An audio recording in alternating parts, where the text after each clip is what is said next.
Good morning, everyone. Welcome to the CalPads March 2025 Regional. All of our meeting materials are located here in the Box site. The link hasn't changed. If you are new, I recommend bookmarking that site. Also, once you log into the Box site, you do not need to sign in to download. You can simply click the X and the presentation will continue to download for your copy. So for today, for our presenters from the Educational Data Management Division, we have our wonderful Paula Mishima, Education Administrator. We have myself, Sean Walker, as the ITS1. From our Special Education Division, we have Dominic Johnson, also an ITS1. From our esteemed CSIS colleagues from the Requirements Management Office, we have Rima Mendez and Heather Coda. And from Client Services, we have Angela Ratty and Matt Clark. We also have a very special introduction for today. Today, I am pleased and honored to announce and publicly welcome Dr. Diana Casanova as the new Education Administrator for the CalPads office. Diana comes to ED-MD from the Analysis, Measurement, and Accountability Reporting Division, or also AMARD. Diana served as the administrator of the Data Access and Strategy Office, or DASA. In this role, she managed internal data requests, federal reporting requirements, and worked collaboratively with colleagues to align data collections, documentation, and to support research and reporting. Diana joined the CDE in May 2022 as the Foster Youth Data Liaison, serving as the lead data steward for the Foster Youth Data Collection, Reporting, and Research and Evaluation, or the CDE. During her tenure, she worked closely with agency partners at the CDSS to strengthen the data sharing relationship between CDSS and CDE, which also improved the foster youth match process that we currently have today in CalPads. Prior to coming to the CDE, Diana pursued a graduate degree in education where she gained research and teaching experience. Her background also includes roles in nonprofit fundraising and photography. Diana received her PhD and Master's in Education from UC Berkeley. She also holds a BS in Journalism from Cal Poly San Luis Obispo. I hope you will join me in giving Diana a sincere welcoming to our CalPads office. Thank you, Sean, for that welcome. Hi, everyone. Happy to be here. Happy to be part of the CalPads office and the CalPads team and to join you all in this work. As Sean explained, I am new to CalPads and new to the Education Data Management Division, but I'm not new to the CDE. I have enjoyed many roles here and really do appreciate and love this work. So thank you for that warm welcome, and I'm looking forward to supporting you all. Thanks. Thank you, Diana. And so today, for our accommodations, we also have our ASL translation services from Sydney Rainey and Zachary Smith. We'll begin with the CalPads calendar for our agenda for the 24-25 school year, followed by a presentation by Special Education for updates. After that, we will go into our current academic year for 24-25 EOY updates. We'll take a short break, and after the break, we will give you a glimpse into next year's 25-26 updates for the program office information that we currently have available. Please note additional program information will follow up in the regularly scheduled May regional. After our 25-26 updates, we will transition into our wrap-up and begin with Matt and Angela for updates with helpful CalPads continued requirements, resources, and live demonstrations. For our CalPads review, our 24-25 CalPads calendar is currently published to the website. It includes our best practices for EOY, so you are able to meet all milestones and have no fatal errors by July 11th, 2025. Again, We look forward to you meeting those milestones and planning effectively towards them. Angela will have more information regarding the milestones later on in today's presentation. Also, as a reminder, for the graduate cutoff date for the 4-year adjusted cohort, it remains August 15th. The graduate cutoff date has been decoupled from the EOY 3 submission. This is the same graduate cutoff date as last year. Again, the pull date for the cohort data will be August 15th, 2025. The EOY 3 deadline is August 8th, 2025, which is 1 week earlier than the 23-24 school year. And that is to accommodate the earlier deadline for the posting of the dashboard. The graduation cohort cutoff date will continue to be August 15th as in the prior years to ensure that students graduating over the summer may be included in the 24-25 dashboard and in the 4-year ACGR. As in previous years, students who graduate after August 15th will not be included as graduates in the 4-year ACGR for the 24-25, but they will be counted as 5th-year graduates in 25-26. It should also be noted that as a result of this gap in time between the end of EOY 3 and the ACGR data pull, there may be some inconsistencies between some students who are included in both the 1-year graduate count and the 4-year ACGR, or inconsistencies in the attributes of those students if changes are made following the EOY 3 deadline. For this reason, to every extent possible, LEAs should complete all grade 12 exits and demographic updates by the EOY 3 deadline to ensure consistency in the data for those students. If this is done, the main difference will be the cohort will include additional students who, after the EOY deadline, were re-enrolled for 1 day and then exited before the cohort pool. With a student exit category of E230, completer exit, and school completion status code of 100, graduated standard high school diploma. For the 24-25 CalPADS deadlines, again, we recommend dates for no fatal errors. As a best practice, LEAs should resolve all fatal errors by the specified dates. Resolving all errors by the recommended date for no fatal errors ensures that LEA staff have adequate time to review error-free reports for accuracy. No opportunities to amend data following the deadlines. End-of-year certified data, particularly data certified as part of the EOY 3 submission, are used to calculate for the California School Dashboard indicators. Again, there will be no opportunity to update any EOY data following the close of the amendment window.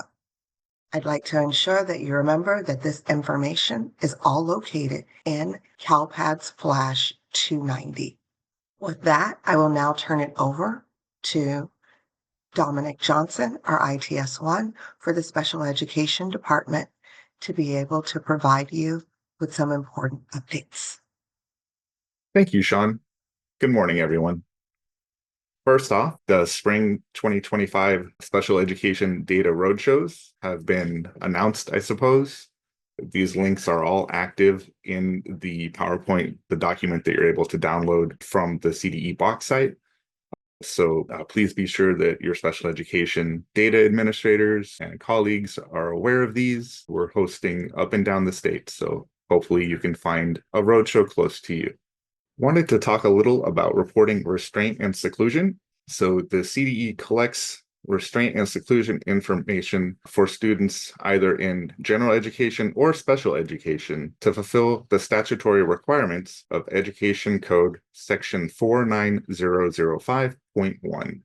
Remember, data certified in the 2024-2025 end-of-year 3 submission will be used to make monitoring determinations in the 2026 monitoring year. As a result of a settlement, the court has mandated that the Special Education Division use certified restraint and seclusion data as an additional data point when making annual monitoring determinations. LEAs that report more than 2 restraints or seclusions per pupil, a greater than 2-to-1 ratio, will be asked to perform student record reviews. Also, LEAs that either report 0 incidents of restraint or seclusion and have greater than 100 students with disabilities, or report 0 incidents of restraint or seclusion and have greater than 100 students with disabilities enrolled in non-public, non-sectarian certified schools, NPS schools, or fail to certify CalPEDS end of year 3 will be flagged for questionable data quality and will have to complete monitoring activities associated with data quality. Some updated special education data discrepancies for end of year 2025. I'm not going to read through all of these, but keep in mind that SENR 0717 and SENR 0661 are not special education specific. However, they will prevent you from certifying your end of year 4 reports. And these are some new special education data discrepancies for end of year 2025. These are all warnings related to plan and service records. Even though they're warnings, meaning they will not prevent certification, they still represent data anomalies that should be investigated. For our special education attendees, this is the last portion of the presentation directed at special education. I do see a question. Rigoberto at 9:46. What do monitoring activities mean for the seclusion and restraint data? Rigoberto, that depends on a few things. I don't know the specifics to that. I would recommend reaching out to your focus monitoring and technical assistance contact. Another question from Maddie. So we will be flagged for data quality if we report no restraint or seclusion. Why? I don't know the specifics as to the why, other than this was handed to the Special Education Division by the courts. You may wish to reach out to your focus monitoring and technical assistance consultant for more information. Valerie asks to confirm end of year 2025 is for next school year, correct? No, that is the end of year 2025 is coming up in a couple of months. It's the current academic year. Okay, and with that, I will pass it off to Heather. Thank you, Heather. Thanks, Dominic. All right, so we have finished converting the remainder of the planned certification validations into data discrepancies, or DDs. Now you'll be able to see these validation errors throughout the year instead of waiting for the submission window to open. The majority of these were straightforward conversions. However, CERT 004 needed to be broken up a little further. It was a little overly complicated, and now we have 3 separate validations.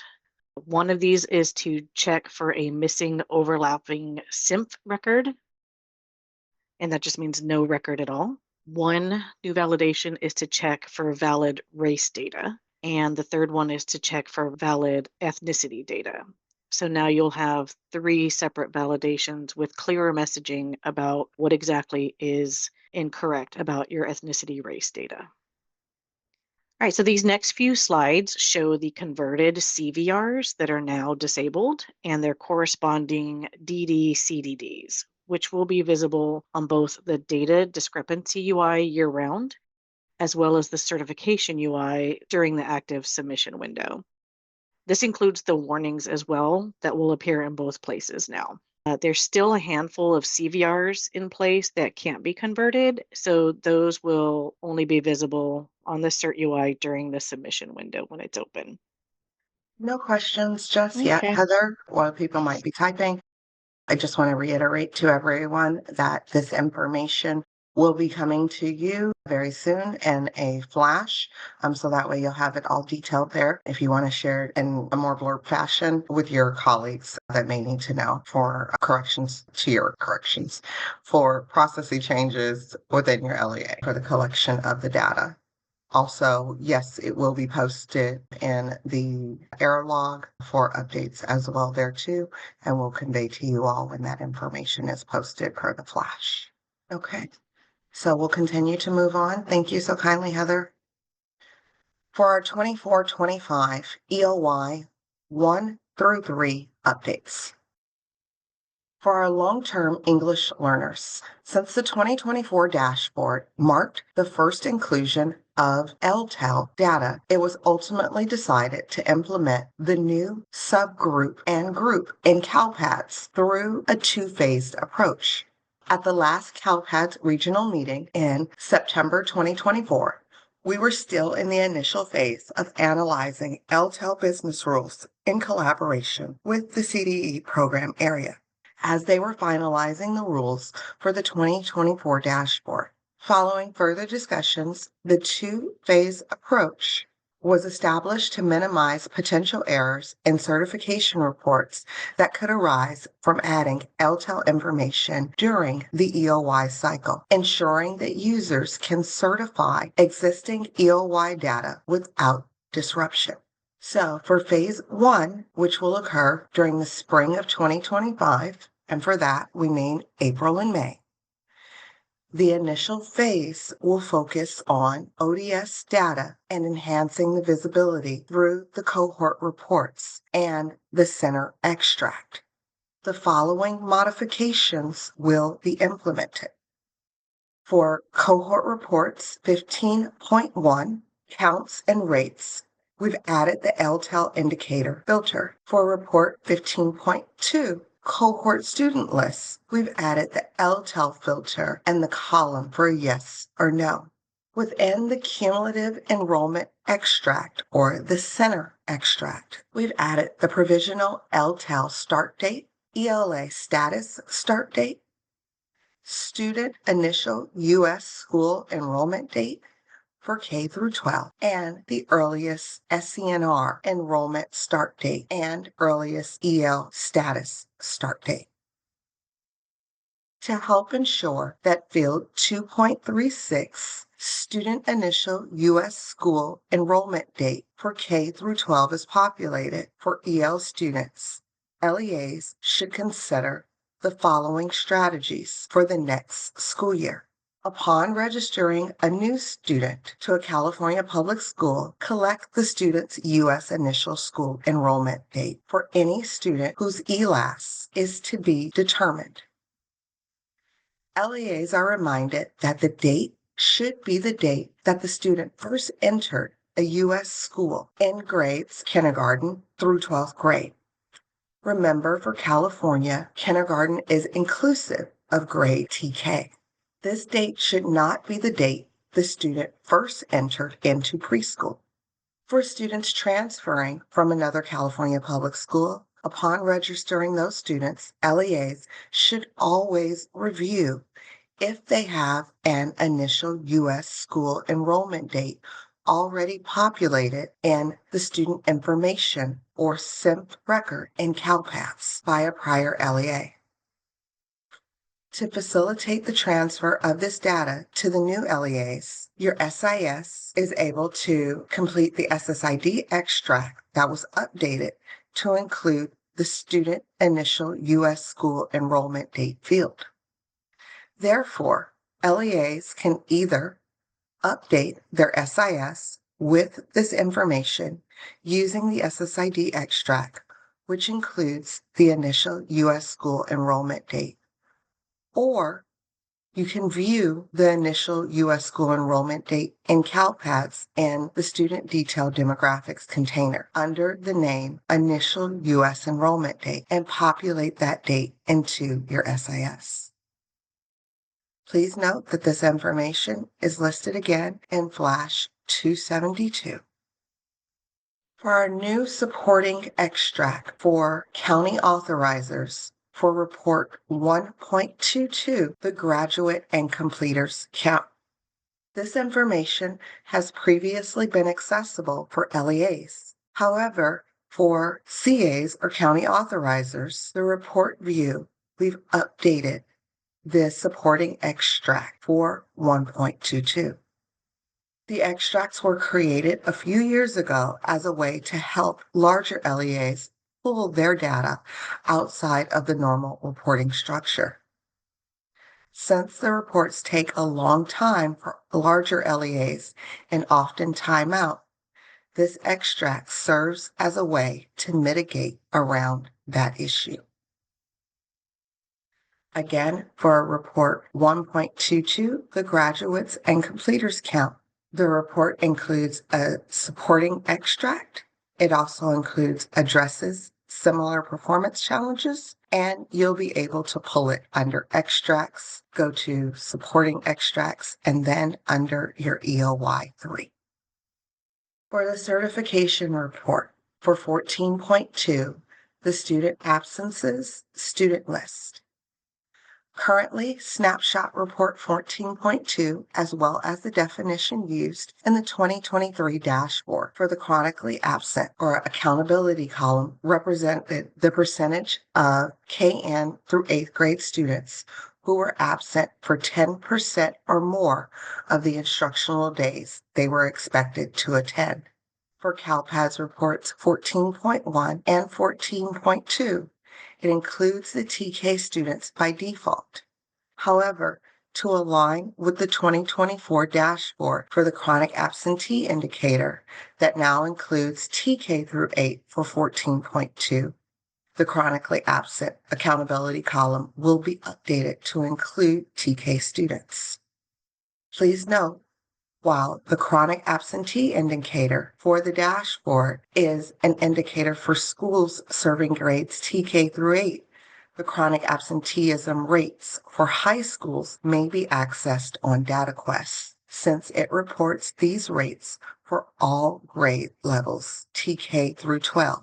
DataQuest has filters for grade levels that can be used to filter the reports to the grades. Other updates. For the student's English language acquisition, or the CELA status, here are the few reminders. Also, please note that we will have a flash forthcoming that will include this information.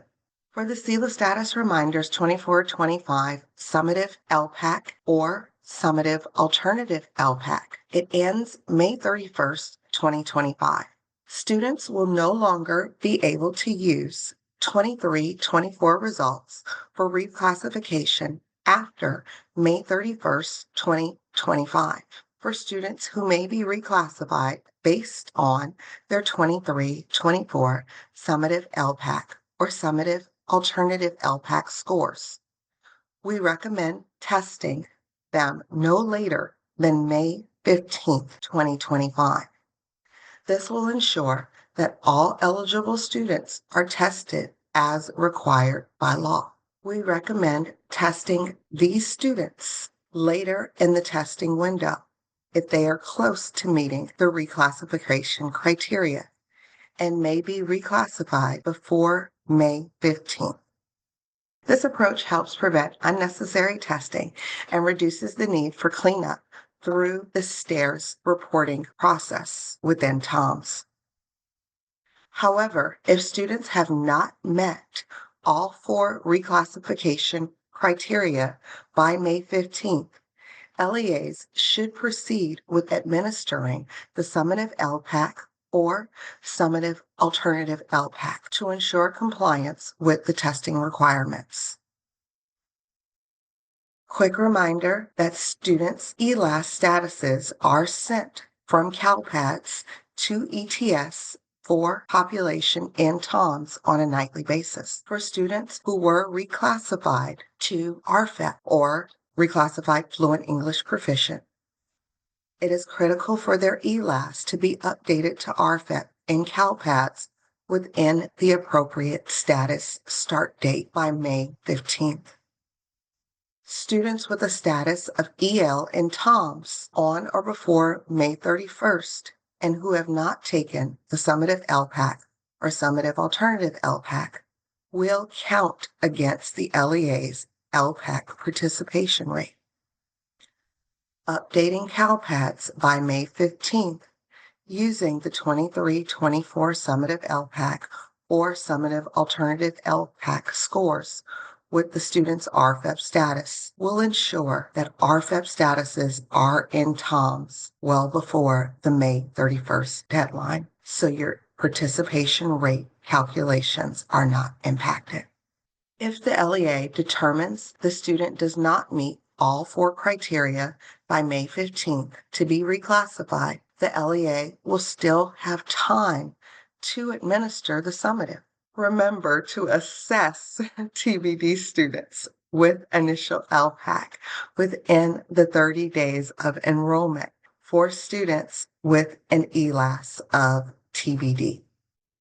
In CalPADS, 2 data discrepancies, or DDs, that are titled Invalid TBD for the ELAS are coded as associated with Fall 1 and EOY 3. For EOY 3, it is SENR 0657E3. These discrepancies alert LEAs when a student's TBD ELAS status has remained for more than 30 days. LEAs should routinely review these DDs throughout the year to identify students who require testing. It is key to note, looking up students individually and online maintenance is time-consuming. Using the regular SENR submission with the blank SSID fields in the file can potentially create MIDs, or multiple identifiers, anomalies. Using the SSID match tool instead of these 2 methods alleviates this issue and causes less stress for you while working. So speaking of the SSID extract, here are some modifications. This information was provided to you in Flash 296, which was released in the last few days. For the statewide student identifier, or the SSID match tool enhancements, the new SSID match tool training is available. There was a need to modify the filter for the date SSID created to have it actually reflect the date the SENR record was posted for the LEA, trying to match as closely to historically how the extract used to be requested by the job ID. There was then a need to revisit the field date SSID created and decided if field should remain or also be modified into date SENR record was posted. A third option was to keep the date SSID created field and add a new field, which the SENR post date. Angela will provide more information on this later on in the presentation, and this one is scheduled for an implementation in the coming weeks for April 22nd